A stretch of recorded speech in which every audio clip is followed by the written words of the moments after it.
You saw what happened, what they did. And of course, they were determined not to have us take power. And the chairman of the Electoral Commission was moved at a gunpoint to go and swear my opponent, whom I had defeated, hands down. Now we went on, and eventually in that arrangement we insisted that we must have a new constitution. We ended up with this kind of new constitution. Most important feature here is devolution. But because they did not want devolution, they decided to make them so tiny, small, so that they can be controlled from the center. From 14 that we had at the regional bombers, they ended up with now 47 counties. You see? South Africa has only 9 provinces, a devolved system. Nigeria has got 35 states. But Nigeria's population is over 200 million people, and they're double the size of Kenya. But their units are much bigger. Here they wanted them to be very small. Now they even want to make them smaller. You heard what they were saying then in boomers. So now, let me get to the point. The democracy can only be strong if institutions are strong. We have 3 arms of this government in our current constitution: the executive, the judiciary, and the legislature. All these, they are interdependent, but each one of them has got a specific role to play. The legislature is mandated by the Constitution to make laws. Then, and also to oversight the executive. The executive uses the laws which have come from the legislature to govern the country. And then there's judiciary that ensures that in the implementation, the executive does not overreach itself or violate the constitution or the laws. That is the work of the executive, of the judiciary. So for democracy to thrive in a country, the legislature must be strong and independent. So a strong, independent legislature. Secondly, you must have also a truly independent judiciary that is not subservient to the executive. Because the executive has the power. Executive is the one that has the power to raise resources. They're the ones who tax the people. And they tax the people in order to provide services. But the voice of the people comes through the legislature. Because they're the ones who are with the people on the ground. They're the ones who represent the people on the ground. And we know how the people feel. They know, the ones who know where the shoe is pinching. So, now, what are the problems we are having in Kenya today? How is democracy under siege today? What are the threats to our democracy?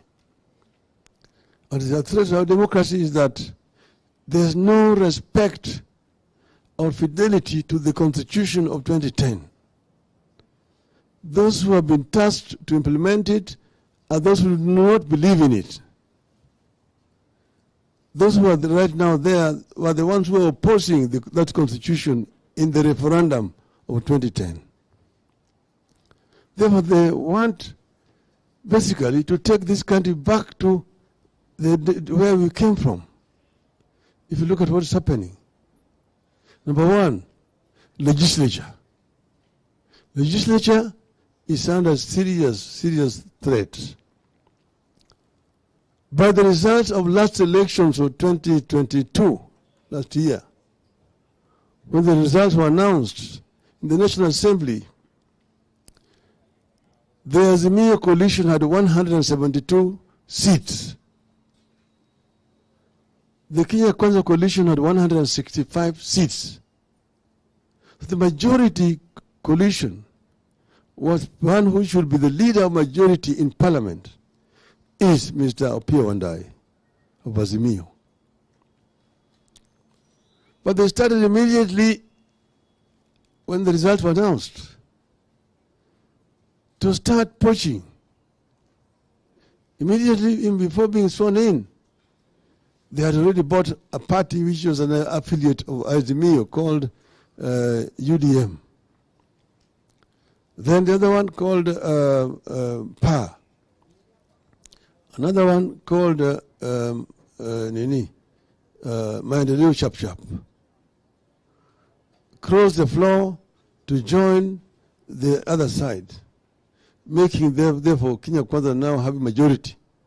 And that is how they managed to win the speaker elections. And they now imposed their person as a speaker of the National Assembly. Those, if the judiciary was right, those elections should have been nullified. Because those people who had moved, they were elected in Azimio, should not have been allowed to participate in the elections. Because they had defected.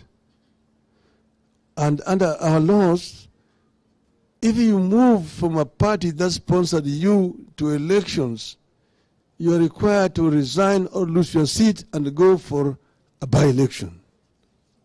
That has not happened. So now Kenya Kwanza is enjoying artificial majority in parliament. Then they went on again to now raid the other parties. You've seen members of ODM going to State House announcing that they are going to work with this Kenya Kwanza government. You are elected on an ODM ticket. If you want to work with Kenya Kwanza, resign, go back for a by-election and be re-elected and come back. Then they raided now our other new party, Jubilee. Several members of Jubilee announced that they are now going to work with Kenya Kwanza. They are moving away from Azimio coalition without following the process that is provided for in law. You cannot just announce Azimio is a coalition, there's an agreement. If you want to remove, you must follow the process, because the leadership of Jubilee is very much still in Azimio. But members of Jubilee Party who are elected in Jubilee Party, therefore Azimio, are now sitting on the other side of the house. So now you see, Parliament has completely been compromised. They are enjoying an artificial majority in Parliament. And now they can pass all the laws that they want. Bills are published, they're taken to State House, members are called there, and they're told you must pass this bill as it is. When it comes to the House, there's even no debate. The Speaker normally should move a procedural motion to reduce the time that's allowed to members. In the old days when we were in that parliament, you could speak for the whole day on a bill. There was no time limitation. And continue again the following day.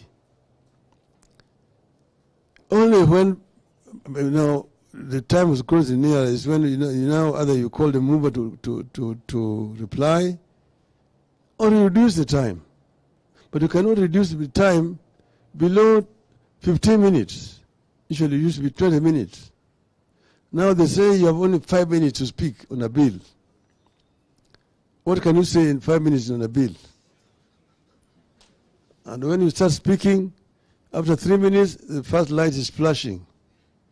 After 5 minutes, the red light. They've removed the speaker from you, so you can't continue talking. So this parliament is useless. just a rubber stamp. And you have a speaker who is once a speaker is elected, first, if he was a member or a leader of a political party, he must resign from that political party. And he must be neutral. You have a case here where speakers are attending political rallies, speaking on issues which are before Parliament. Themselves, they are already taken aside on an issue which is before him as a speaker. What kind of parliament is that? What kind of parliament is that? A speaker is not supposed to take sides. A speaker is supposed to be somebody who is neutral. And you have a speaker who every weekend is accompanying members of parliament on Harambes. He's the one giving the member money for Harambes, and he's going to take them there, and he's talking there now as Kenya Kwanza. And hurling all sorts of insults at Baba.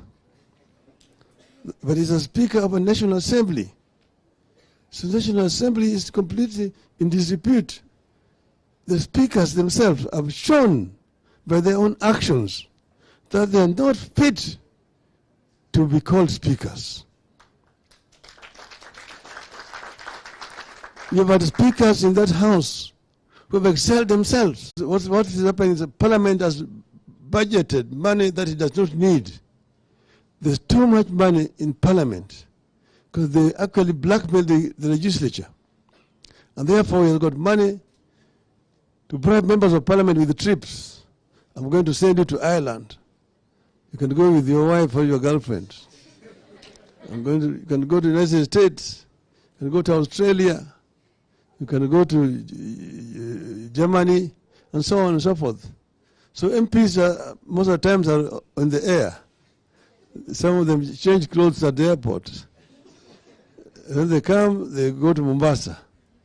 All the committees meetings are held in tourist hotels in Mombasa. And you can go there with your darling or your girlfriend. So there's nothing happening in the legislature here. Then you see the amendment that they bring. Some big amendments which are unconstitutional, and they are pushed and passed without any debate in this Parliament. So you don't have a Parliament that can oversight the executive. You don't have a Parliament that can, that's one. Two, and this is what is happening today, happened in the 60s. So history is repeating itself. That's why I started by telling you the more things change, the more they remain the same.